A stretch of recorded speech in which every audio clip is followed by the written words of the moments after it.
guys, and welcome back to the Tutorial Millennial channel. In this video, I'll be showing you a way easier tutorial, I guess, on how to do the velocity edit. It is super simple, but just a disclaimer here, it won't work for every audio, so you have to adjust it yourself. But it does work for the Let's Groove audio, so let's go ahead and get started with the video. Press new project, and I'm going to select the video that I have used for my velocity edit. Press add, and you're just going to select on the clip and press extract audio. Click on the clip, and I'm just going to go to the part where sort of the beat drops, I guess, to where he starts dancing. So around this time, I'm going to press split.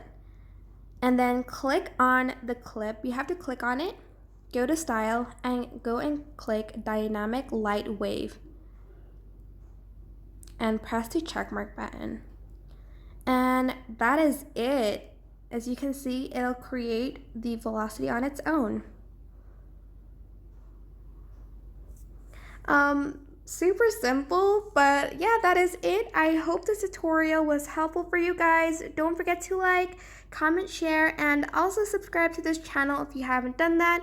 If you have any questions, just leave it in the comment section down below, and I will try my best to answer them all. Thank you so much for watching. Bye!